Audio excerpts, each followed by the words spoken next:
الحمد لله والثناء لله والصلاة والسلام على رسول الله وعلى آله وأصحابه وموالاه. اللهم وفقنا لما تحبه وترضاه من الأقوال والأفعال والآراء. أما بعد، waxaynu ka bilaabaynaa aayadda 35 ee ka mid ah suuratu الnaxl. qaala allahu tacaala, ilaahay baa wuxuu uhi waqaala aladiina kafaruu kuwii gaaloobay waqaala aladiina ashrakuu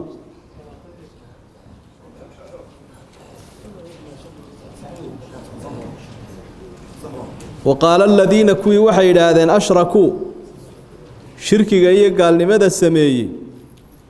low shaa allaahu haddii ilaahay uu doonayo maa cabadnaa maanaan caabudneen min duunihi inta isaga ka sokaysa min shayin waxba. naxnu annaga iyo walaa aabbaa'unaa aabbayaashayo midna cid kale may caabudeena isagaa nala doonay. walaa xaramnaa min duunihi inta isaga ka sokaysa maanaan xaaraantinimayneen min shayin waxba. xaaraantana isagaa nala ogol bay yidhaahdeen. kadaalika sidaasay facala aladiina kuwii sameeyeen min qablihim iyaga ka horreeyey. fahal cala arusuli buu ilaahay yidhi, rasuullada dushooda ma ahaanin ila albalaaqu lmubiin, gaadhsiin cad oo diinta inay dadka gaadhsiiyaan unbaa ku waajiba. walaqad bacanaa buu ilaahay yidhi, dhabnimo waanu dirnay fii kulli ummatin rasuulan, ummad walba rasuul baanu u dirnay oo ummadihii caalamkan soo maraya. an icbudu llaaha, ilaahay caabuda buu rasuulku ula tegayayoo wajtanibu daaquut, iska daaya waxa aan ilaahay ahayne la caabudo. fa minhum man hada allah, ummadaha waxaa ka mida qaar uu ilaahay hanuuniyey. wa minhum waxaa ka mida man mid ama ummad xaqat calayhi dalaala, baadidii ay ku rumowday oo ambashada doortay. fasiiruu fi lard, dhulka socda buu ilaahay yidhi dadkiina la hadlayo. fanduruu eega kayfa kaana siduu noqday caaqibatu lmukadibiin, kuwii ilaahay beeniyey cidhibtoodii siduu ilaahay u halaagay soo eega. in taxris calaa hudaahum, nebi maxamedow haddaad ku dadaasho inaad hanuuniso kuwa kula murmaya ee kaa hor yimi, fa ina allaaha laa yahdi, ilaahay ma hanuuninayo man yudilu cidduu luminayo. cidduu alla lumiye ma hanuunin kartid. wamaa lahum min naasiriin, cid u hiilisana ma leh. waaqsamuu billaah, gaaladu ilaahay bay ku dhaarteen. jahda aymaanihim, dhaarahooda tii ugu adkayd bay ilaahay ku dhaarteen. waxay ku dhaaranayaan laa yabcathu allaahu man yamuut, ilaahay inaanu soo noolaynaynin oonu soo saarayn aakhiro cidda dhimanaysa, cidda dhimatay. balaa buu ilaahay wuu soo saarayaa ilaahay. wacdan calayhi xaqan, waa ballanuu isagu isa saaray oo dhab ah. walaakina akara annaasi laa yaclamuun, dadka se intooda badani waa jaahiliinoo ma garanayaanoo waa kuwa iska dhaardhaaranaya. nimankii gaaleed ee rasuulka sala allahu calayhi wasalam uu ka soo dhex baxay, dee murankoodu wuu badnaa oo gaal waa maxishoode. ilaahay iyo rasuulka iyo xaqtoona kama xishoodo, waayo xishoodka iimaankaa wata. intay afka kala qaadeen baa waxay idhaahdeen muxamedow, gaalnimadayada iyo xaaraantaanu samaysanaynu annagu xalaashannay intaba ilaahay baa nala ogol. oo markii la yidhi maxaa sababtu tahayna waxay idhahdeen oo haddaa muxuu noo qaban waaye, soo annagan daaqayna ee dhargayna ee badhaadhaysan, mar hadduu iska kaayo daayey dee waynu raalli nooga yahay. jawaabtana waynu arki. marka arrintaasi waxa weeyaan sidaa ilaahayba uu xusay subxaana wa tacaala, waa nooc dhiiranaana, waa nooc jahliya. sidan iyaga kuma ege qaar ka horreeyaa sameeyey baa ilaahay wuli. hadalkaana qaar ka horreeyey baa yidhoo gaalo ahaa oo ummadihii la halaagay ka mida. ficilladoodaasoo kalena qaar baa sameeyey. nebi maxamedoo adigu inaad hanuunisaa kulama gudbanee, adigu warka gaadhsii iyo waxyiga. waanu gaadhsiiyey nebigu calayhi salaatu wasalaam. waxaa ilaahay uu tilmaamay muhiimadda rasuulladu u socdeen iyo ujeeddooyinkooda. ta koobaad waxay ahayd in ilaahay xaqiisa la siiyo, waa tawxiidka. atawxiidu awalan, isagaa ugu horreynaya wax walba. in ilaahay keligii la caabudo, ummadaha waxa kale oo dhan isaga ka soo hadhayna ee la caabudana laga gaaloobo. فمن يكفر بالطاغوت ويؤمن بالله فقد استمسك بالعروة الوثقى حرق adag waxa qabsaday qofka ilaahayna rumeeyay waxa kale la rumeysay la raacsan yahayna isagu iska diiday ka gacan taagtay ولقد بعثنا في كل أمة رسولا أن اعبدوا الله واجتنبوا الطاغوت حقوق marka la isku daro dhan وحق كوباد نبي محمد صلى الله عليه وسلم isaga umada wax baraya wuxuu ku halqabsaday asxaabigii la oran jiray Muaad ibn Jabal radiyallahu anhu wuxuu Muaad wa tadri ma xaq Allah ala al-ibad wa ma xaq al-ibad ala Allah Muaad ma taqaana xaq Ilaahay adoomaha ku leeyahay iyo xaq adoomuhu Ilaahay ku leeyahay qasab ugu malaha waa ihsaan iyo samafale kiisu waa qasab adoon baadut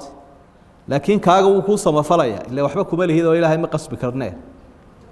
حق إلهي أضموها يكون يهين وحوي أن يعبدوه ولا يشركوا به شيئا يعني كل جي عبودانه إذا يبربر قلنا يعني أما إلهي كل ما علينا يا أنا يشري أن حق مركا يجوا يكون يرانا ينسمى فلهانا وحويان مركا أي سداو عبودان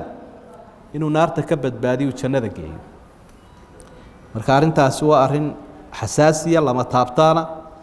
sidaa daraadeed dadka gartay arinta sirtii noloshay garteen waa cibaadadu aqeedadu waa shayga ugu horeeya cibaadada iyo aqeedadina ma kala socdaan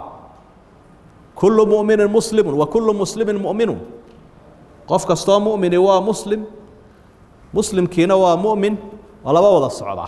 al-iimaan ma waqara fi al-qalbi wa sadaqahu al-amal wa shay qalbigaaga ku sugmayo xubnahana laga dhaqan gelinayo de qowlkii iyo ficilkii uu raacayo marka arintaas saasa Ilaahay uu tilmaamay dadkiina markaa way qaybsadeen oo qolo Ilaahay uu hanuuniyay iyo qolo iyaguna baadidu ay ku rumowday marka hanuunka Ilaahay uu ka waramayay wuxuu yiri faminhum man hada Allah hanuunkii isaga isu nisbeeyay Ilaahay dadka waxa kamid qaar uu Ilaahay hanuuniyay halawi markuu ka waramayayna wuxuu yiri iyo qaar baadidu ay ku rumowdayo de iyaga amarkii khilaafo doortay baadida waxayna la gudbani markaa waxa weeye inaan isindha tirin oo inaan isdhaga tirin laakiin aynu hareeraheena eegno soo jireenkii iyo sooyaalkii adduunyada iyo dadka qaar kood silciyo darxumadii ay la kulmeen oo aynu inaguna markaa weydaarano fasiru fil ardi fanzuru kayfa kana aaqibatu al mukaththibiin waxa la yiraahdaa man ya'ish yara kathiran wa man yusafir yara akthara qofku haduu muddo dheer noolaado wax badan buu arkaa cimriga raagay geel dhalayna waa ku tusiyaa anina geel baarag soo maalintaas ugu horeysay war hadaad muddo dheer sii joogto geel waaweyn oo dhalayna waad arki buu marka hadii cimrigaagu dheeraado wax badan baad arki laakiin waxa la yiri qofka cimriga dheer waxa ka waay aragnimo badan qofka dhulka mara alladhi yusafir fil ard niman dhul marini dhaayala daayiba ka maqan arag badan ba ka maqan hadaad bahdaadiyo beeshaadu la joogto oo aanad caalamka mari laakiin marka aad dhulka marayso safarku de waa noociyee safaru tijaara wa safaru siyaaha wa safaru tafaqud wa tafakkur fi al-ashkhas wal amakin wal ahwal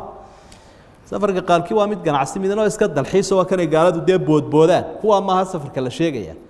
waa safar qofku eegaya fil ibaad wal bilad daliya dadba iyo Ilaahay sidoo kala duway iyo ajaa'ibka meesha jira iyo caalamka isbedelku Ilaahay ku sameeyo waka Ilaahay uu nafarayo safarka wax ku anfici kara way waana ka Ilaahay uu kuwii gaaloobay ciribtoodii dagaal muxuu ku dambeeyay waa cirib xumo Ilaahay ba halaagay in tahris ala hudahum fa inna Allah la yahdi man yudhillu wa ma lahu min nasirin hanuunka adigu ma haysida Ilaahay ba haya qadarku hore u qadarun bay ku qasbaynayna raacaan gaalada ceebahooda waxa kamida in Ilaahay ku dhaarteen oo ay yiraahdeen waa aakhiradiidkii iimaan laawi aakhiradiidka aha isagoo aakhirada firaya hadana Ilaahay buu ku dhaaranaya markaas dhaartii ugu adkeed intay mareen bay yiraahdeen aakhira wax la yiraahdo ya aakhira la soo noolaanayo midna ma jiro ha ku daalin bay yiraahdeen Maxamedu Ilaahayna balaa buu balaa waa eray jawaaba waxa uu sugaa wixii la soo sheegay cagsigiisa marka haday yiraahdeen aakhira la soo bixi maayo balaa wala soo baxaya way in la soo baxaya dhab wacdi iyo ballan buu Ilaahay qaaday aanu ka baxaynin kasto jaahiliintu aanay garanayn ولكن أكثر الناس لا يعلمون. الوقفات حول هذه الآيات markaynu dib ugu noqono dhowrka aayadood aynu isdul taagno aayadda u horeysa 35 لا حجة للعبد على الله تعالى ولا عذر إذا خالف أمره فأخذه. haddii adoonku intuu ilaahay khilaafo ilaahay uu qabto cudurdaar male adoon ilaahay gardarro uma qabto mar hadduu qabtay macnaheedu waxa weeyaan waa dembiilo waa tan ilaahay ku eedeeyay dembiyada marka dadku qabanayo ee daalimiinta dulmigooda ilaahay u qabtaa alla ma gardaraado. waxa kale aynu ka arkaynaa halkan الاحتجاج بالقدر من داب المشركين قدر كاين لا دليشدو عيبته لو دليشدو waa dhaqanka gaalada. الاحتجاج بالقدر على المصائب لا على المعائب قدرك waxa loo daliishan karaa wixii musiibo ah laakiin ceebta looma daliishado. aayadana ka marxaatiyo arinta daliil inoogu aho gaalkii wuxuu leeyahay gaalnimadaba ma sameeyeen xaraantaba ma sameeyeen haddaanu ilaahay qadarin waa ka ilaahay uga jawaabay subxaanahu wa tacaala. marka shayga uu qofku samaynayo ee ilaahay hore u sii qadaray maaha macnihiisa inuu ku qasbay ilaahay oo amar iyo iraada jira. amarka ilaahay wixii wanaagsanaa buu faray tawxiidku ka mid yahay iraadaduna waa waxa alla sii xukumay isagoo og waxaas inuu dhici doono waxa uu ogaay uu sii qorayna macnaheedu maaha inuu dadka ku qasbay ama uu jecel yahay. cilmigiisa xeel dheer wax kasta oo adduunkan imanayay oo dhici doonayay uu sii qoray qoraalkiisa aan waxba ka baxayn oo wixii oo dhan isaga abuuro maamulayo dabaraya oo kala habaynaya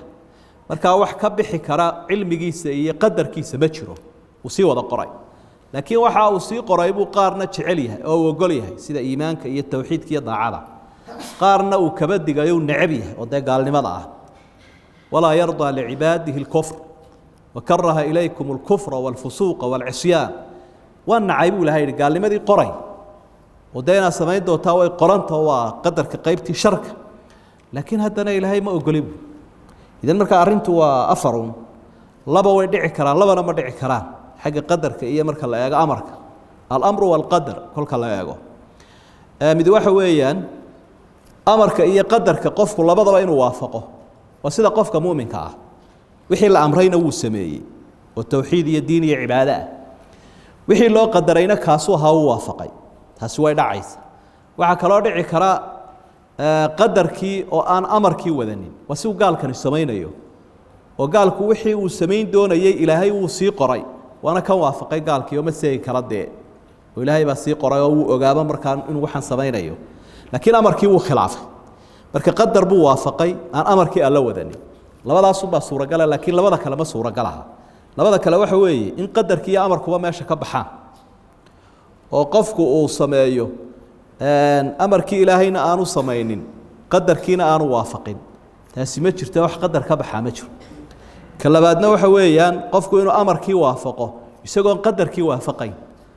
qof intuu amarkii waafaqo qadarkii alla ka baxaya ayaan jirin. marka labada afarta xaalo labada qadarka la waafaqaya way jiri karaan laakiin labada qadarka la khilaafayaabaan ayaan jiri karaynin. wada arkaanta iimaanka waxa kamid ah al-iimaanu bil qadari khayrihi wa sharri. marka hadduu qofku xumaan sameeyo ma aha inuu daliishado ila Allah qadaray war waxan maxaad u samaysay Allah qadaray ku warwareegin qadarka way qadarka ceebtaada ha u daliishan wixii xaaraan iyo dambiya looma daliishado kuwanba waa lagu eedeeyay. miyaan la oran karin nabi aadam calayhi salaam iyo nabi muuse waa kuwii dooday xadiidkii saxiix al-Bukhari ku sugnaa nabigu wuxuu ka warramay nabi aadam iyo inay doodeen nabi muuse marka nabi aadam baa wuxuu yiri nabi muuse ma waxaad igu canaananaysaa wax ilaahay uu sii qadaray oo aynu nabi aadam caasi noqon doono jannada ka soo bax ilaan tawraad bad ku haysi taas faxaj aadam muuse nabigu wuxuu yiri nabi aadam ayaa gar helay oo nabi muuse ka gar helay marka caasinimadiisii miyaan u daliishanin qadarka ma uma daliishanin laakiin wuxuu u daliishaday musiibo dhacday abuuna aadam xagga xun hawla kicina xagga wanaagsan baad ka eegaysa marka isagu wuxuu ka eegay ruuxan musiibo dhacday baa musiibadaasna horaa loo sii qoray dee waxa ilaahay hore u sii qoro balaayo dhacday oo dhici doonayso ilaahay uu sii qoray aniga ha igu canaanan marka uma daliishanaya caasinimo ee xagga musiib ahaantu ka daliishanaya waa ishkaal jiro la saarayo taasina waa mid weeye waxyaabaha aynu ka faa'iidaysanayna aayaadka waxa ka mid ah qofka daaciga ahi laysa cala daaci an yastajiiba annaasu lidacwati bal xasbuhu an yajtahida fi lbalaagi almubiin qofka qasab maaha daaciga in dacwadiisa la aqbalo waana la aqbali karaa dadku waanay diidi karaan taasi xilkaas isaga ma saara alla cadeeye wuxuu hi fahal cala arasuuli ila albalaaqu lmubiin rasuuladayda wuxuuna saaran weligoodba hala seego hala diidee inay dadka diinta gaadhsiiyaan marka haddaad ammaanadii gudato qaar badani gaaloobeen oo lagu diiday adigu dembi kuma lihid weeye waajibka iyo wanaagga dadka gaadhsii waxaynu ka faa'iidaysanaynaa halkan walaqad bacanaa fi kulli ummatin rasuula an icbudu llaha wajtanibu daaquut awjabu lwaajibaati cala alumami altawxiid towxiidka ayaa waajibaadka kow ah marka ay dadku towxiidka ku xadgudbaan ama ilaahay xaqiisa ay siin waayaanna wixii raasamaalka ahaabay dayaceen raasamaalka keliya waa caqiidada iyo iimaanka kiibay dayaceen wax u hadhay oo danihi ma jiro musiibada u weyne ummad ku dhacdaana waa ta caqiidada kaga dhacda sidaa daraaddeed bay tahay ummadda islaamku waxay ilaashanayaana u horeeya inuu taa noqdo caqiidada in la ilaashado ubadka loo ilaaliyo ummadda loo ilaaliyo oo adduunka loo ilaaliyo aqoonta aada ilaalinaysa haddii aanay caqiido lahayn ama dadka aad tababaraysa aanay ilaahay xaqiisiiba siinaynin subxaana wa tacaala ama aanay macrifadu lahayn adiguna xaqaaga ka heli maysid ummadduna xaqooda ka heli maayaan alla yaqaanunbay ummadduna waxooda ka helaan laakiin cid aan alla yaqaan ahayn ama adduun yaqaana dee adduunkiisuu ku warwareega adigana uu ku eri maxaynu isleenahay bo aniga adduun unbaadi bartee ilaahay iyo aakhira imaad barin marka ishkaalku halka uu ka jiraa waata siyaasadda waxbarashada iyo hogaaminta ummadda waa in caqiidadu ay koob noqotaa oo la idhaahda dowladdu waa inay caqiidada dadka u ilaalisa waa koob dhaqaalaha u badani waa inu halkaa ku baxaa caruurta waxbarashadooda waa in caqiidadu gundhig noqotaa oo waxa loo ilaalinaya laga dharginaya lama taabtaaka halka fiisigis iyo biology iyo chemistry wax lagu cuncunayay lagu daldalaya laga dharginaya aad ha u qaybo way liqliqeenoo dabeetana markay soo shaqaysteen way ku garan waayeen waalidkii sidan ula soo dadaalay waxay idhaahdeen dee yaanaan arad isku xiiqina waan shaqaystay or shaqayso ayuun bay idhaaheen way dhacday qaar yidhi waalidkoodiina dee shaqadii haatan soo barto intaajkii aniga habkii wax laysu barayee laysoo baray wuxuu ahaa in saa jaranjarada loo kala shaqaynaya ay noqoto adigu haddaanad waxba xariiqi karayn waashmaanba noqo aabbo dee adigu qudhaadu waashmaan noqo halkaa ku shaqayso ilaa dakhli baad soo xaraynaysaa waaya marka waxaynu baraarujinaynaa arrintaasoo runtii uu ka jiro khalkhal badani dabad iyo gudaba aan ka fiirsanno alajyaal alqaadima qarniga soo socda si diinta iyo dalka iyo dadkuba ay ugu aayaan aayaadku waxay noo faa'iideynayaan alanqiyaau saalix yanfacu lmisaaj asawiy dhuuniga wanaagsani qofka dookha wanaagsan u anfaca laakiin dhuuniga wanaagsani waxba uma taro qofka dookha xun waxalla waxa haddaad isugu keento waxa ugu wanaagsan ood u kariso ima dhadhamin buu kule ima dhadhamin ila uu silan yahay dhadhankaa ka tegey marka saasoo kale uu ka dhigan yahay waxyaabahan waxyigu ilaahay dadka ku soo diray yaqbaluhu sucadaa walaa yaqbaluhu alashqiyaa dadka sucadadaa wuu u dhadhabaa ee liibaanay laakiin dadka guuldaraystay dookoodaa xunoo diintu uma dhadhanto wax kalaa u dhadhamayo balaaye baas waa kaa ilaahay subxaana wa tacaala markuu dadkii kala qaadayey ciddii dookoodu wanaagsanaaye ciddii kaleu kala qaado muxuu ihi kuwa hore fa minhum man hada allah dooqoodaa wanaagsan wa minhum man xaqad calayhi dalaala waa dadkii guuldaraystay marka wanaaggii wanaaguma muuqdo agtooda inkaar baa ku dhacdo way silayin waxaynu ka arkaynaa halkan ina allaha in taxris calaa hudaahum faina allaha laa yahdi man yudil qofka haddii halowgaa ilaahay uu qoray falan yanfacahu xirsu lxariisi calaa hidaayati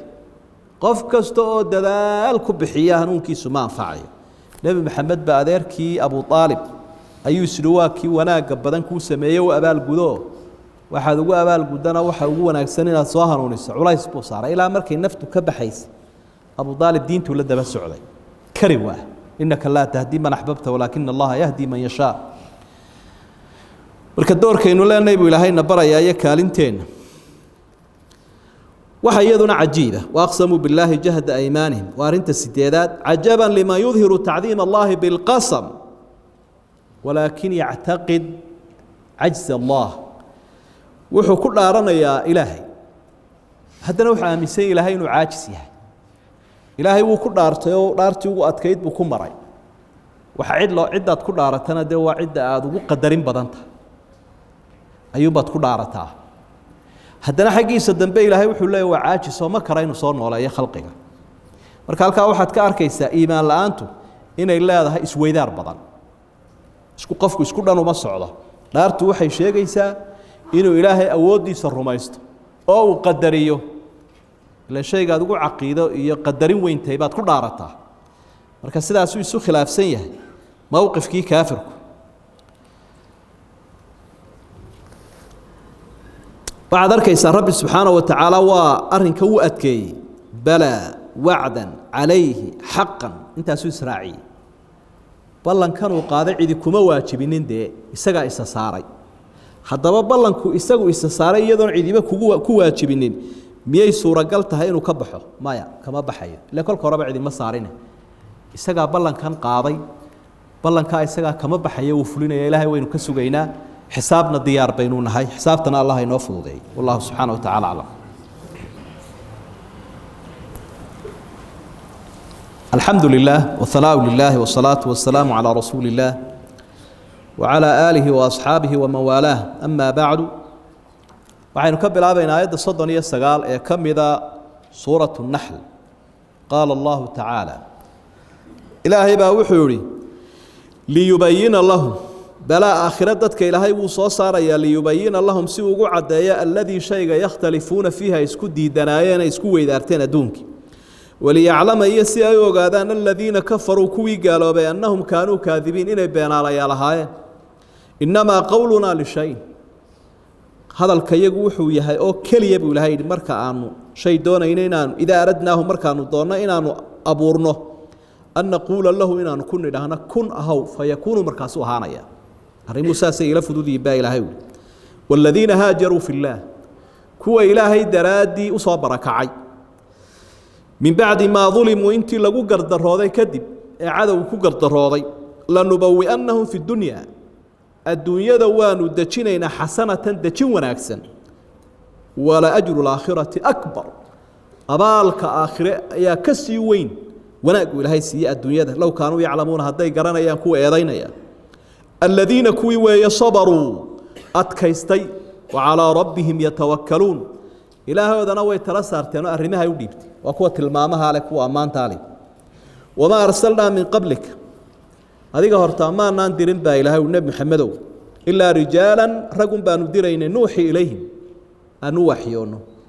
رقا نوحيونه ندير تريبا إلهي والرسول الله فاسألوا أهل الذكر ذاتك أقوان تلوح ويدية إن كنتم لا تعلمون هدي آتين كوان وحبق قرنين بالبينات بان كدرني معجزوين عضعض والزبر يا كتابه ما يفرمناي رسول شويه لبدا سيوتين وانزلنا اليك الذكر اديغنا قران كان كوغو سو دجين لتبين للناس سياد نبي محمد او ددك ugu cadaysa ma nuzila ilayhim قران كان لو سو دجiyay ولعلهم يتفكرون iyaguna si ay u fikiraan afa amina waay aan 10 kanina waxa uu ka bilaabmaya sida aynu hore u soo sheegnay aayada 9 asharadan isku xidhanina waxay u taagan yihiin arinta asalka ah oo tawxiidka inay xaqiijiyaan iyo falxumo qofku uu galatii u weyneed in meesha laga saaro la deedifeeyo gaalnimada ah shirkiga ithbaatu tawxiid wa nafyu shirk xaq ilaahi iyo awoodihiisa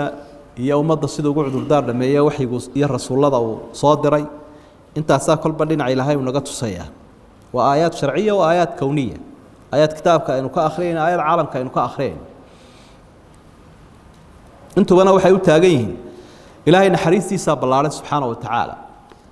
oo addoonka cadaab gala waa mid isagu bareeray laa yahliku cala allahi ilaa haalik mid halaaga u soo bareeray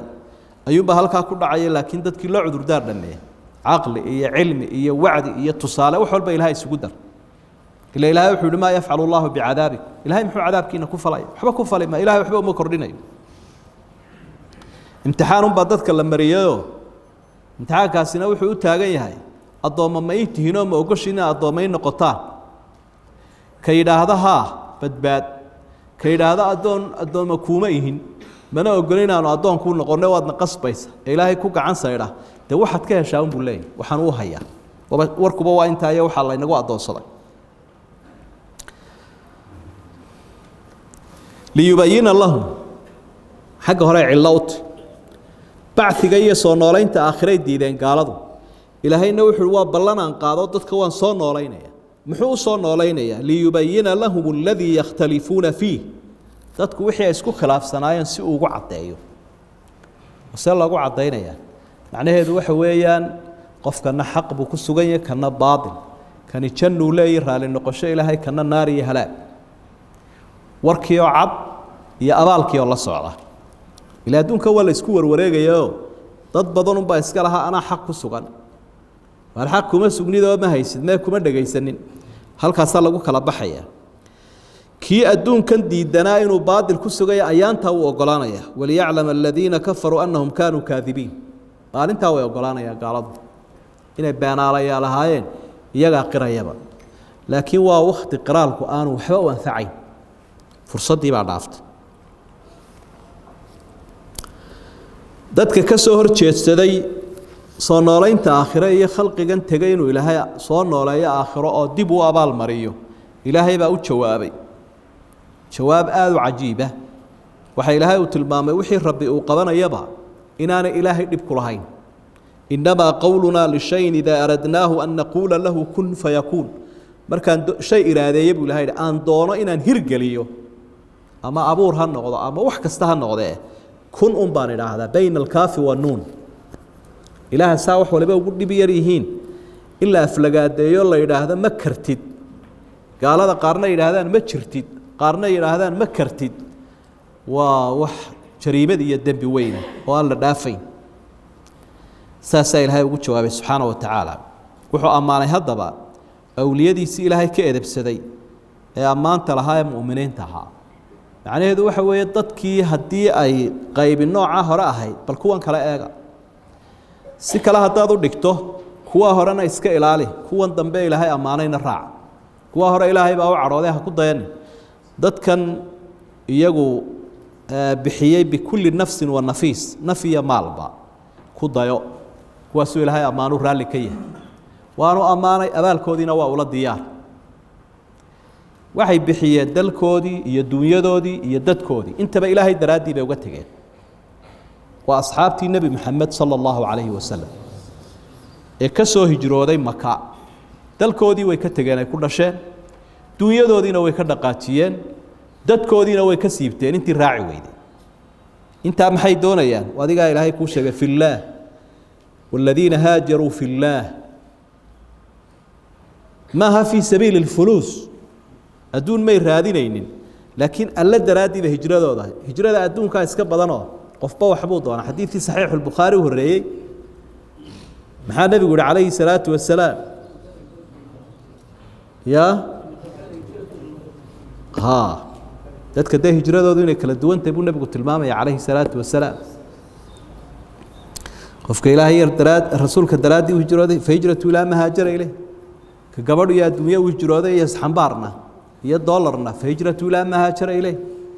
siduu sii hijrooday anbuu dee uu quusi karaaba adduun iyo aakhira la-aan markan waladiina haajaruu fi illaah iyagu taasun bay ka eegayeen diintay la baxsanayeen ilaalinayeen ku lexe jeclaabayeen dad iyo dal iyo dunyabaha waaye haddaba dadka kuwaasaa addoommahayga ka mida baa ilaahay u leeyahy ammaan waxa ugu filan cidda ilaahay u ammaanay subxaana wa tacaala kuwaasi waa kuwa intii la dulmiyey kadib ballantu ilaahay u qaaday waxa weeye lanubawi'annahum fi dunyaa xasanatan waa sifatun limasdarin maxduufin taqdiiruhu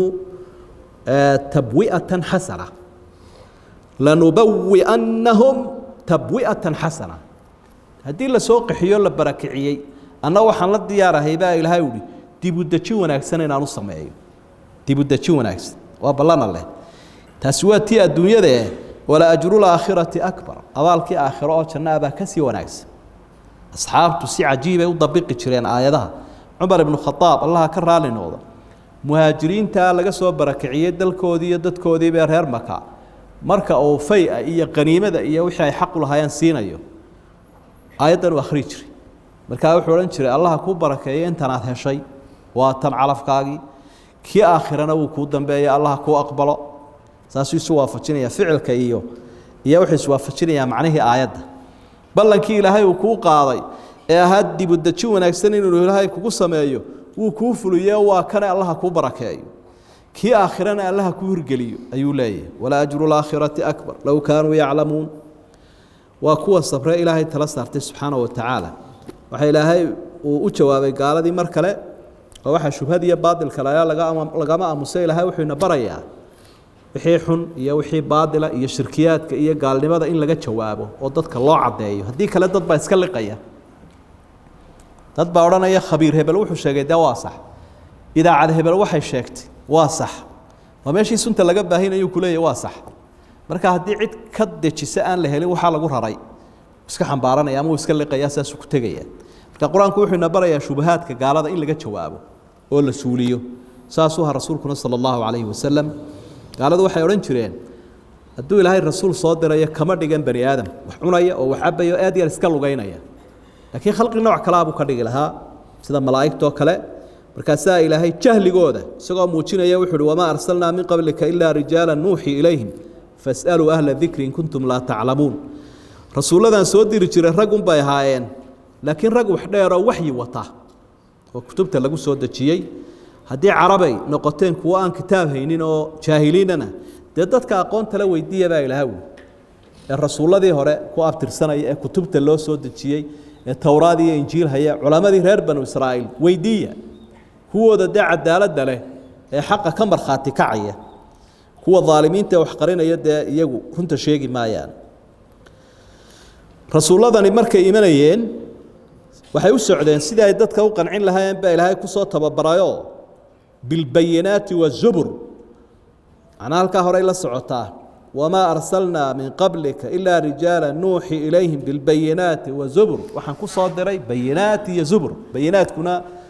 wa xujooyinkii iyo daliiladii cadcada ee qofka dadka ku qancinayay qofkan inuu rasuul yahay oo rasuulku markuu mucjisada keenaa la oranayaa ha qof caadi ma aha qof caadi arrimahan oo kale ma sameeyaan ajaa'ibka badan nabi Muuse nabi Ciise nabi Allah Muhammad mid walba markaad u fiirsato mucjisaadkiisu waa khawaariqul caadaat wixii caadiga ahaa way ka baxsayn oo la yaab bay leeyihiin marka mucjisaadkaasi waxay u taagan yihiin waa xujo dadkii bay ku qanciyeen ayay qofkan liqsiinayaan marka dadku qofkii bay qaadanayaan rasuulkii markay rasuulkii ka qaata ku qancaan inuu yahay looga qaateen ayaa haddana zuburtii loo dhiibaya oo kitaabkii ila dad kitaabka ma dhageysanayaan haddaanay qofka dhageysanin qofka horta waa inay ku qancaan taa doorkii mucjisada weey marka qofkii lagu qanco ayaa haddana kitaabkii laga dhageysanaya labadaaba Ilaahay uu siiyay adiguna saasun baa tahayo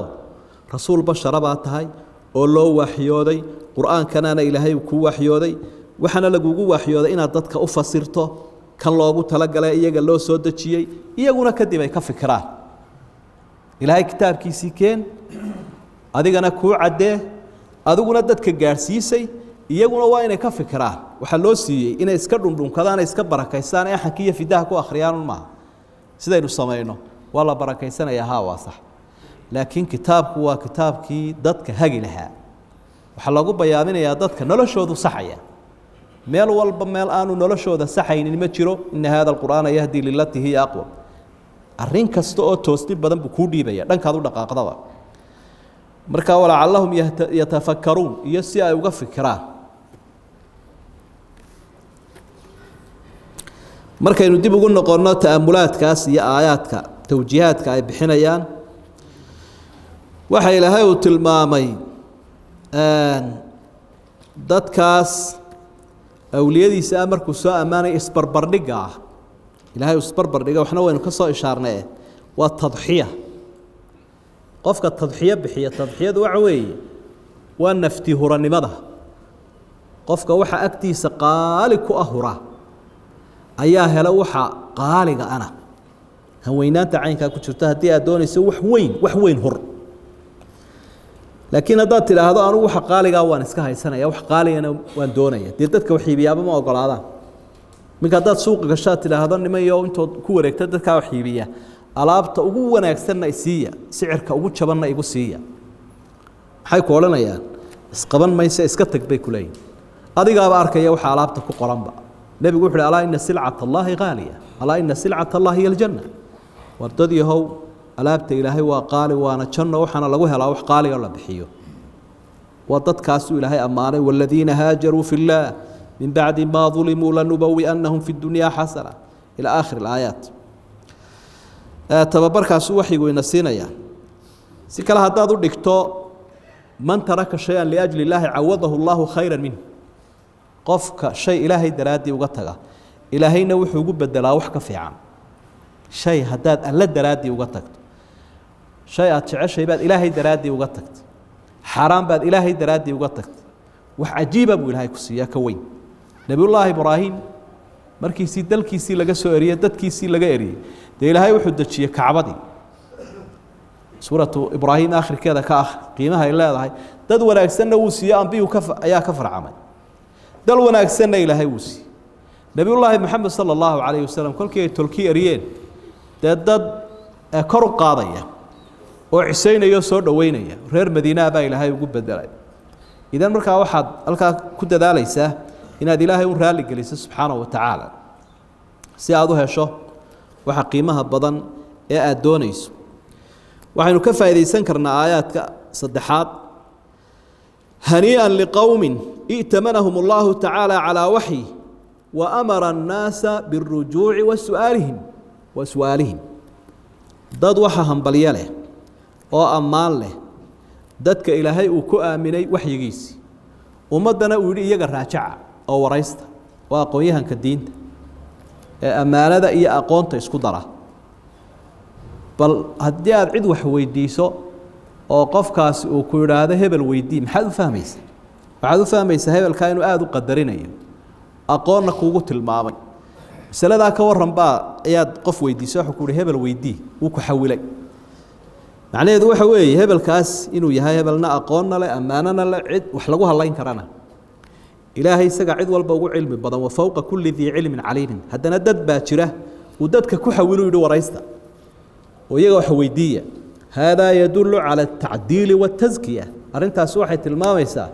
inuu ilaahay cadaaladooda tilmaamay ammaanayna waxaa se shardi ah marka ay ku camal falayaan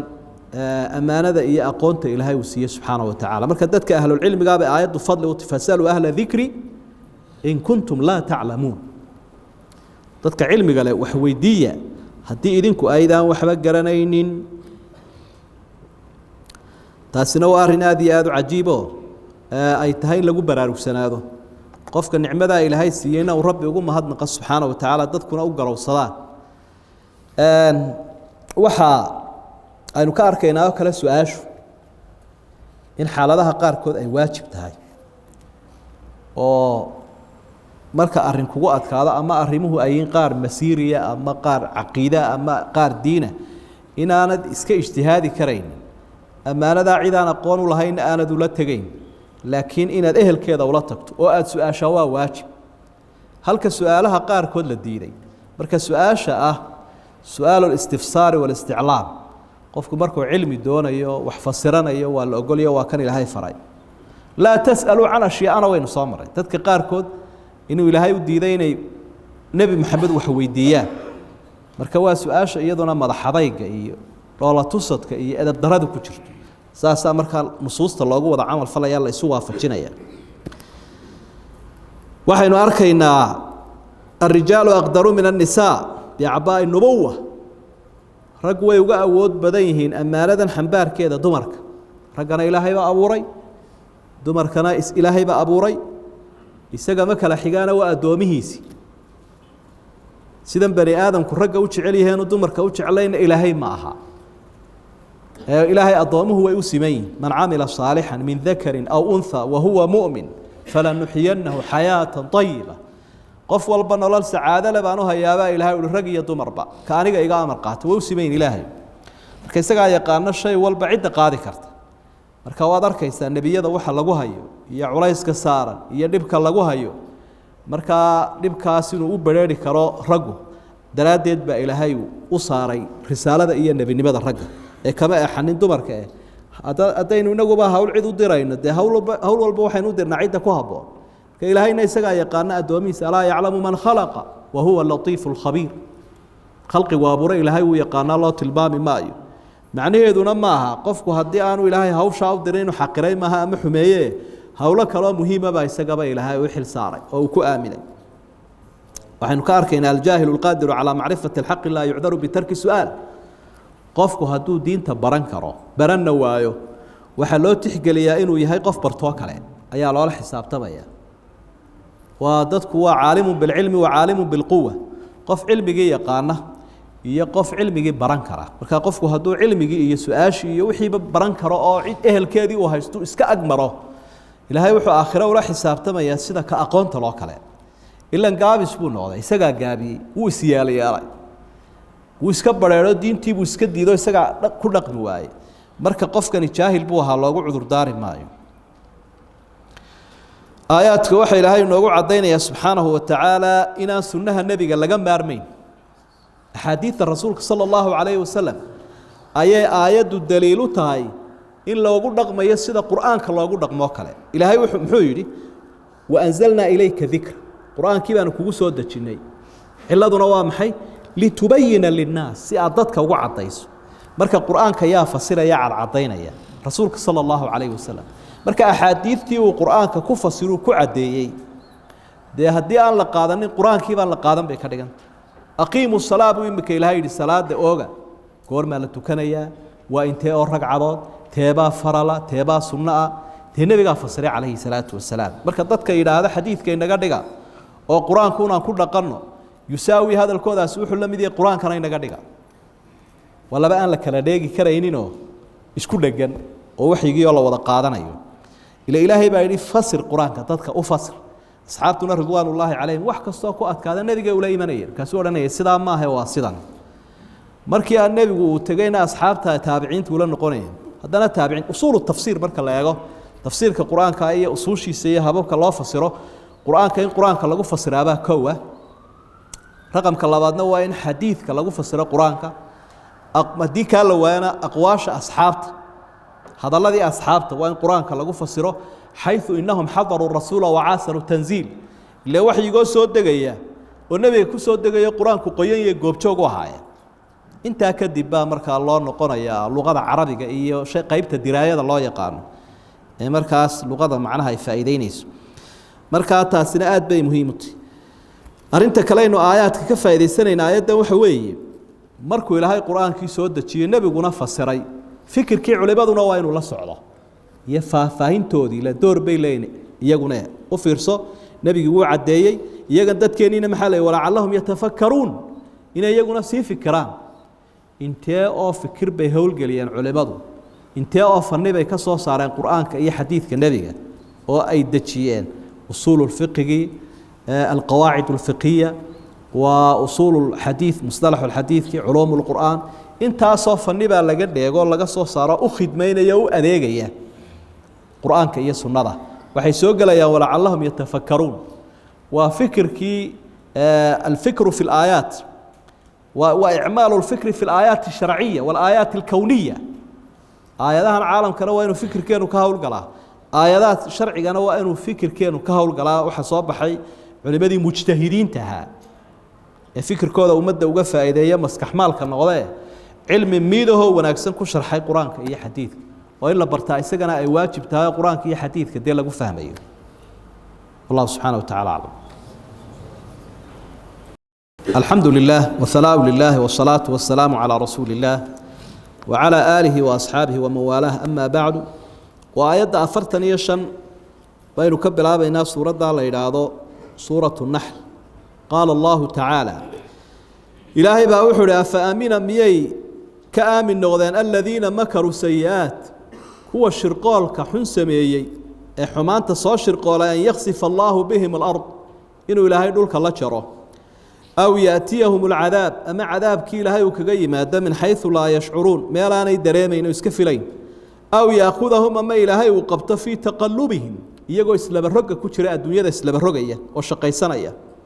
فما هم بمعجزين إلهي معد سجلين يانا كما بحسن كرام أو يأخذهم أما إلهي وقبطه على تخوف يقول عبسنية فإن ربكم إلهي ندضي هولا رؤوف رحيم من هذا قلنا حريسنا يوي الضامة أولم يروا بيانا أركين خلقه إلى ما خلق الله من شيء إلهي وحقوا أبو الشيء ونفر بضن كاسو يتفيأوا لحلحنا يدلاله هركيسو عن اليمين مدكتية والشمائل بدحيضة هركا ساء وريقية سجدا لله يسقوا إلهي السجودسا أما خلقك إلهي السجودسين وهم داخرون يقوا إلهي وتواضعية ويسروا اللقية ولله يسجد إلهي كلي وحو السجودية ما في السماوات وما في الأرض وحلا وحدولك كسغان يوحى السموينك كجرة ومن دابة نالؤونه والملائكة ملائكتنا إلهي بو السجودية وهم لا يستكبرون يقوا آنس وينين يخافون ربهم من فوقهم إله هذا كسر ريك عبسنا إلى ملائكته ويفعلون ما يؤمرون وحلا فرنا ويسمين يلا فريو وقال الله إلهي وحيري فرين تنودك وصادرون نبي محمد وصادر بواجبك لا تتخذوا إلهين اثنين هالسما يسنين نبي إلهين لبا إله إنما هو إله العابد يا إله واحد وإله كلي الله فإياي فارهبون أنيق كلي قعب سدب إلهين وله إلهي وحوسق ناضي ما في السماوات والأرض وحكوسق سموين كإيا دولك وله الدين واصبا عبادة أي إلهي لي هي تشوك تدأ أن لك رجوينين أفغير الله تتقون والله يابا معدان إلهيهم بكعب سنيسان وما بكم من نعمة فمن الله وحكستوها يستطاعون نعمة إلهي بكيم ويدسي ثم إذا مسكم الضر هدنا مركي دباتا إذن كل عضو ثم إذا مسكم الضر فإليه تجأرون إلهي بأو قيلين إيسانه يا الله بأورنا إيسان ثم إذا كشف الضر عنكم هدنا مركو نبكي إذن كدو القادة أو لقيلي يسين عبت ضدك إذا فريق منكم وابق يضع قيب إذن كم إذا بني آدم كاداتهين بربهم يشركون إله هذا أي وحكى للعابد يانو أي كأبا الكدرين وهذا الكيسايو قال وحوي هيدا إلهي صوبر لك سبحانه وتعالى حكى له عجائبه كاغا موقنا آياتك أود إلهي يسدوها الله إن عيدنا وهذا الكريم كاسان يالي كاسان ديسية كاسان سمي كايا سمين كرا والرمو قفك هرفري سنة يهرشوك سنة يرابطك وعد كل واقع كرتون مخلوقات أنا يشرين به أود يسأل إلهي وصابر لك سبحانه وتعالى مركن نبان كان إلهي بينيي قال ذا سقوا إلهي وهنشبه يوحو تلمامي إن قبشدوا إلهي أنا نبلا لهينه إن عوال بنا وكجاي منكره قار والبنا وقبن كره حال والبنا قبن كره قف سيدي سبا إلهي دبت تاجي هينه ده إنه استكتوق إسكول لابتو أمني دارا أمن بتجليو وأرين قلعة مخلوق أياد حتى العيد كجودم قشو أياد بالها إسك أكتاف في تجنان بعد سميسة بوري قار بعد سميسة سوما وربلكينه هالكاك صابحه انت انتينو إنكا قوي تاجين أو شقين يعني ومخلوق يرى ضعيفه كبرديه سبك كوبيهين بريشي إلهي أدونك أي هاي سهدنا إلهي كقدب قلي الدنيا ين أمن نهلا إسقبان ما يسو ما إسقبان يسو إلهي إن قدب وكاي كقلي مركوا عنانتن إلهي وعنانا يوليه أفأمن الذين مكروا سيئات كوي مكرقة شرقون سيئات كنوا حمانت كوي سو شرقون يشريم ده إلهي دقال كلا قلي الرسول كيسا أولياء ديسا دين تيسا إلهي شيء وناكسنا كسو تشيدون كوا دقالك كوتشرا من بتقال يفلا يا بقول هاي مايا يا يفلي يا كآمن نقرن أرمها أن يخسف الله بهم الأرض أو يأتيهم العذاب أو يأخذهم في تقلبهم أو يأخذهم على تخوف أفرتاب وان كرابو لها أفرتاب هالسجان أفرتاب الرمود استبتها هالسجان هالسجان وكل عكراية وكل من كراية إنه إلهي دول كلجويو تسالي دي نوى النسيو إلهي وحده فخسفنا به وبداره الأرض سورة القصص تك إن آدو تمشلين يا تبختر يا حرقان يا وضل الدنيا وحولها كحرقان يا وسيدا الله شيء ذالين يا قارون لورنشري أيها إلهي وقبطان لكم فهو يتجلجل في الأرض إلى يوم القيامة سيدو حديث كرسولك صلى الله عليه وسلم كحسين نبا إلهي قبطي بوريو إلى بريق الله قبطي يدولكو لقوا إلهي مكا دولكو سير دنبانيا وليو هاسو سي سعلا كتاسيوا وسهلنتها يا ربي وأنا إنه أرجنا ما الله وياش أنتوا إلهي دولك لقوا إنيو من حيث لا يشعرون أو يأخذه بالعذاب من حيث لا يشعرون أما عذاب كيبا كو إيمان أيو كسو قاري ميل أنا إسكدرينين أنا إيجو أن فيلين أيوكو كذين أو يأخذهم في تقلبهم فما هم بمعجزين تقلب كوامح تقلب كوا تصرف الدنيا دي بي وضان ويسلب الرقيان عركة وبحيان دولكا بضها تجارة دلحيسك ضيورة تقلب بالله وحبابا إسكما فيليا وأن اللي دبتها جاي هون السجين بقى إسكاش قيسنا يا وتقلب كودا إنه كله قرنا إنه لأن نمكو ورق سنة نمكو عجيب سنة سوي شقينا يا مركز التقلب كودا يجوا كتيرة هم بعربت إلى هاي جوينا يا إن الله لا يبلي للظالم حتى إذا أخذه لم يفلته إلى هاي وكادين يا مركو قبطمك عيون أرنت أفرادنا وحوي أو يأخذهم على تخوف أما وحو قبان يكامل نقول إنه قبطه يجوا كعب سنة ومرارك قاركود أيه إسكبا أركيان عذابك عقابك الله كسوعه مركا يجوا عبسيدو أي كوب بدن تهيدا هالكود الله جو إمرايا مركا ولا وحبي إسكمي فيلين أو ورلام بيكسوعنا ولا جو قبط حالة قاركود هو مركا نادر كيسير بلايو يبقى إلى هاي كسل ده مركا وحي أركيان كوي هراس يدي إمرايا يجونا يكذب التجيان وإحنا أنا قبسن كرين وأنا إسكت دفاعي كرين وتخوف وعبس على ماذا قريب كم يدنا واحد ليه تخوف كسوة تنقص تاهر واحد جوين أو كل عضة أو لحظة لقت شر الله يسكبر راعيه تنين واحد دقنا عكلوا إلى هاي كجايمنا يا أو يأخذهم على تخوف أي تنقص سير يربو قبنايا ذلك كيرين يا دنيا كيرين يا عافمات كيرين يا وحلا وحي أي كفانا ينبو أيها صولا يقولون كنت جيش كاسين لي يسقون ودبتها جاي وكل بلد بوجينيا مركات تخوف كاسين وإنه نقصان كوا سير ير sidoo doonaabu ilaahay u halaagaya dad ilaahay u daba taagan yahay cidina ka hor joogsan kare mayso laakiin bal fiirs inna rabbakum la raufur rahim shadiidul iqaab ilaahay moora hadana wuxuu ilaahaagu nabi rabbigiinu waa mid raxmad badan oo rauf aad u naxariis badan qaaluu qabanayo halaagayna uu ka soo waramay macnaheedu waa maxay iyadoo taasi ay jirto ilaahay uu qabanayo hadana naxariistiisa uu kaaga faa'iideynaya toobadkeen واحد كشورة مكادافي التائب من الذنب كمن لا ذنب له قفقاتو توبت كانوا وحكر دقي قفان ذنب بلا هين با عاود رشوكر وكر دقي مركا الرحمة دا إلهي كفايدة هكو كتسو من إمهالك إلهي و كو كادين أيو هكو كتسو من كفايدة يسوي مركو تا إلهي إن تصيدد نوعا ورقمية أو مؤامرات كل نول ayaa dabeetana ilaahay wuxuu soo bandhigay oo xaqan daba taagan khalqiga ilaahay adeecaya ee u sujuudaya ee ka amar qaadanaya inay aad u farabadayn marka waxba yay gaaladu inoogu faanin waanu farabadana ama yay oranin oo dadka qaar kood baaba laga yaabaa inay yiraahdaan war adduunka ba inta gaalada abaaba inta muslimka ka badanay inta muslimku daawaba 20% baa la yiri 7 bilyan iyo barkan caalamka ku nool bidiya bar wax yar bay dheereen muslimku أبابا ما قاران وهردون كي بباشي عالمك بحقاني مركا كباشي عالمك كولي مادة بروح هذا يكتب هذا إسلامك إيمانك له يتردو ده هي إلهي وكور رمى يا صوب بندقى سبحانه وتعالى باشي عالمك هذا قال لي ما وبضطي بل بهذا إلهي عابد السي عبادة إلهي سكا شتاك فربدان توده مركا ساو أوفرس وحكمة الآيات كانت بوضي سيني كلا السعودان ويسكوه ده حرين وهذه يتشار مناسبات هي علاقات بوضي ليهين mararka qaar koodna muuqanaya mararka qaar koodna dadka ka yar qarsoomi kara laakiin culimadu هذه هذا قصوا فائدة سنيان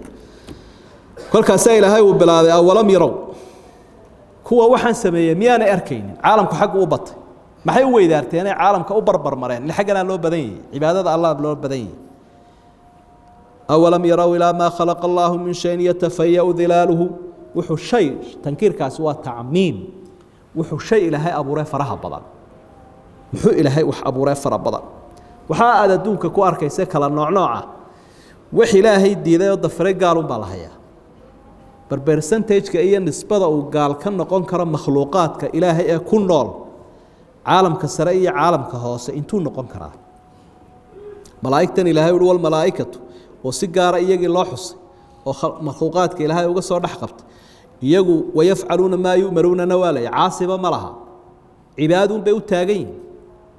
هذا مركو النبي وكور رمي عليه الصلاة والسلام وحو حصي بيت كان ليلة الإسراء والمعراج اللي تسيا عالم كسرك ويا له بيت العزة الله إلى حق السراء ملائكة تصوم مرة يسمى مالي والبا وحا كنت كان يا تضباطا كرة بالك مالي والبا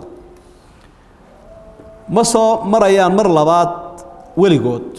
سيدا جمعين وقصوا نغنغضا مسجد كيجو وقمصوا نغنغونا يعني البيت المعمور هل مر بيت تضباطا كاكن مالي والبا كنت كان يا بعدو أدونكو انت اوجيرو waxaad ku dhufataa 70000 ku dhufo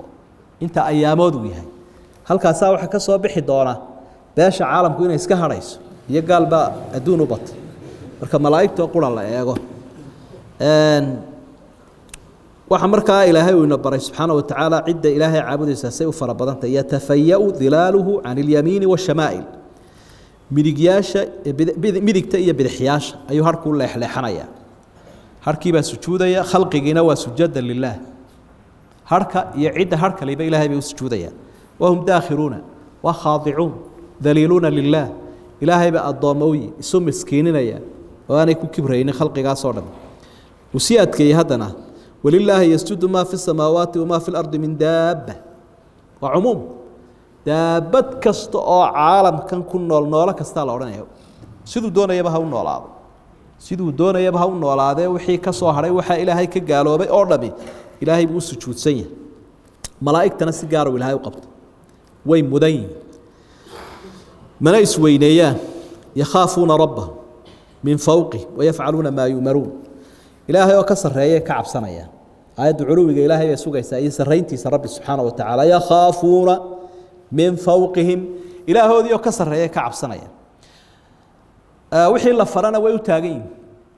kuwan gaaladii haddii wixii la farayba ay u taagan yihiin inaanay fulinin malaa'igtuna waa iyaga cagsigooda waxay u taagan yihiin wixii la faray inay fuliyaan laa yacsuuna allaha maa amarahum wayafcaluuna maa yumaruun gaal baa ilaahay u soo noqday markaa intii uu ilaahay u dhaatay oo u tilmaamay khalqiga ilaahay caabuday inay fara badan yihiin lagu aamusiiyey haddana bal ceebtiisa eeg gaaladii waxay yidhaahdeen ilaah kala ku lamaan oo waxay yidhaahdeen ilaahnimada keligii ma laha cid kala ku lamaan oo la leh oo ama salaan loo mara ah ama lala caabudaya fariin baa ilaahay u diray wuxuu la tattakhidu ilaahayni ithnayn wa inma huwa ilaahun waahid way ku filaydin la yiraahdo la tattakhidu ilaahayni iyo inma huwa ilaahun laakiin halka horena ithnayn buu ilaahay raaci halka dambena waahid waa mubaalaga fi tanfiir gaalnimada laga eriyayaaba ilaahay ku sii xeel dheeraanaya edab darada iyo aflagaadada hodhan laba ilaah baa jira adigoo ku laba celiyay ka dhiganta odhanina ilaahnimada xaqa Allah iskala keligi oo cidina ku lamaanay rabbi subhanahu wa ta'ala fa iyaahu fa'buduhum odhanin ilaahay ila waxa hadalku waxa qayba ayuu soo socday ilaah kaliya jira isaga kaligi caabuda lama odhanine isnaadkii ilaahay uu soo kala wareejiyo si toos ah inoola hadla wuxuu fa iyaaya farhabuun ilaa hadii la oran lahaa isaga keligii caabuda qaar baa wax ka dayday ilaa halkaas oran lahaa kala sheegaya waa kaayaga laakiin ilaahay isaga hadloo yiri fa iyaaya farhabuun afa ghayra allahi tattaquun aniga keligii buu ilaahay leeyahay waxba igu lamaanaynina iga cabsada walahu ma fi samaawaati wal ardi walahu diin waasiban ciriya dhulba kol haduu leeyahay cibaadadana isaga la diintu waa cibaadada sagaale iyadoo cibaadadaas waasiban daa'iman joogto ah oo aan la kala goynayn oo lagama koro ilaahay cibaadadiisa waa lagu koraa waasibana ma khaalisa cibaadada ilaahay saafiya fa ghayra allahi tattaquun ma ilaaha awoodda leh ee xaq la cid aan ahayn baa ka cabsanaysan cabsi isaga xaq u leh wixii nicmaaha heshaan isaga ka ayay ka timid macnaa intan oo dhan waa daliil cadaynaya oo kugu adkaynaya inuu keligii ilaahnimada leeyahay intan oo arrimood way sadkaynayaan waxa nicmo haysataan waxay doonaysaa ha ahaatee yuu ka yimaadaa reerihiina idisiiya dawladihiina idisiiya ma yaad iska heshay waxaa midna ma jira waxa aad nimco heshay noocay doonaysaa hata ilaahay baa laga helaa subxaana wa tacaala haddana bal ceebta ay bani aadamku leeyihiin marka dhibaatadu ay ku dhacdo ilaahay bay ula cawdaan markuu ka dulqaado haddana ilaahay bay ka gaaloobaan idaa fariiqun minkum birabbihim yushrikuun waxaasaa lagu hayaa bani aadamka oo ilaahay kala hor yimaadeen waxa aynu ku noqon doonaa aayaadka fawaa'idka ama mulaaxadaadkaas rabbi subxaanahu wa tacaala saa horeba aynu u soo sheegnay wuxuu inoo tilmaamay marka uu inoo isheenna u jeediye khalqiga faraha badan ee isaga caabudaya awalam yarow uu leeyahy miyaanay kuwan gaaloobay arkayn ama khalqiguba aanay arkayn macnaheedu waxa weeye daacadu shayga la yidhaahdaa in ilaahay la adeeco subxaanahu wa tacaala oo loo hoggaansamo waa dabeecadda khalqiga wanaagsan iyo arinta fidrada waafaqsana tooska awey in ilaahay laga gaaloobaana waa shuduudun can dalika almanhaj alqawiim macnaha waa shaad qofka ilaahay ka gaaloobay isagaa naadirah in ilaahay la caabudo amarkiisa la qaataana waa arinta asalka ee ummadduna u badantay taasaynu ka fahmayna sayn horeba usoo ishaarnay waxaa kaloo aynu ka arkaynaa low anfaqa almu'minu taqiyu cumrahu kullahu lilaahi fi الطaaca la khashya taqsiir في جنب الله ولقى هذا العبادة أولو تاجناتون وأنا ضوح كلا قبنبا مر لي بهذنا إلهي حقي سمات سين سبحانه وتعالى تقصير يجبوطلنا كما بحيس استاد رادد بينه عبادة دا صلاة كبحني أيا وحين لنا أستغفر الله أستغفر الله أستغفر كل إله سيداد مدنيت كمان عابدين الصلاة بان كسوا بحني هذنا وحبنا جسيب سيبته إله ودم بدأ فان كويدي سنينا waxaynu ka faa'iideysanaynaa markaa ilaahay uu leeyahay innamaa huwa ilaahun waaxid inuu ilaahay aghna shurakaa'i can shirk siduu nabigu xadiidka saxiixa ku cadeeyay sala allahu calayhi wasalam cid wax la wadaajiyo ilaahay waa ka u qaniisan buu nabigu markaa uu fasiray xadiid alqudsigaasuu soo qaaday ilaahay uu ka warinayo ilaahay wuxuu hi aniga iyo cid kale haddii wax nala wadaajiyo taraktuhu wa shirka qofkaa ciddaa wax nala wadaajiyo maan uga taga anugu faladna ogol maaha ilaahay arrinkiisu iyo ku qabsa iyo maaha iyo wixii aad wadartii weyda intaad heshaba qaadan maaha laakiin ilaahay waa mabaahde aniga haddii aan shaygaa cibaadada ah keligay la ii daynina cid kalena la wadaajiyo ciddaa kale umaan uga tagaabaa ilaahay marka kii cibaadaysanayay unbaa ku qatan ayay ka dhigantay walahu maa fi samaawaati waalardi walahu diinu waasiban milkiga ilaahay mar haddii uu sidaa kaamil u yahay isagaa xaq u yeeshay in laga cabsado sidoo aayad kaleba ilaahay ku yihi huwa ahlu taqwa wa ahlu lmagfira fa iyaaya farhabuun afa gayra allahi tattaquun waxaa fasiraysa huwa ahlu taqwa wa ahlu lmagfira isagaa dembi dhaafna ehelu ah kuu dhaafi karaa kaa kuu dhaafi kara unbaa mudan inaad ka cabsato ood ilaahnimada u ictiraafto subxaana wa tacaala aayaddu waxay noo ishaaraysaa nicmooyinka ilaahay aadka u faraha badan kam min nicmatin calayna dunyawiyatin wa diiniyatin dhinac kastaba xagga diinta iyo xagga dunyada tatawaataru calayna nicmooyinkaasoo aad u fara badan oo haddaynu aad u eegna inagu dhiirigelinaya ilaahii muncimka ahaa inaynu u mahadnaqno markaad nicmadaa aanad afka ka taaginaad hoos u eegto waxay ku jeclaysiinaysaa ay kugu abaabulaysaa inaad ilaaha u mahadnaqdo subxaanahu wa tacaala addoonkana edebdaray ku tahay inuu ilaahay garto ayaanta uu baahan yahay oo maalinta uu ladan yahayna ilaahay ilaawo dabeecaddaasina waa dabeecadda diinlaawayaasha uma idaa kashafa dura cankum idaa fariiqun minkum birabbihim yushrikuun addoonka wanaagsan ilaahay wuu yaqaanaa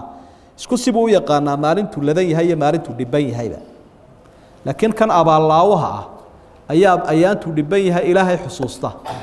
waa sida had iyo jeer dadku waxaynu markaynu qof eedaynayno hebel waa abaallaawe marka uu had iyo jeer ladnaado wuxuu yidhaahdaa wax miyir qababa haddaad aragto maba kula hadlayaba qofkii bani aadamka ahaa ee kii kale u abaalgudi waayay baynu sidaa u eedaynaa ka ilaahay nicmadiisii u mahadnaqi waayey xadayna maxaad u malay allahu subxaana wa tacaala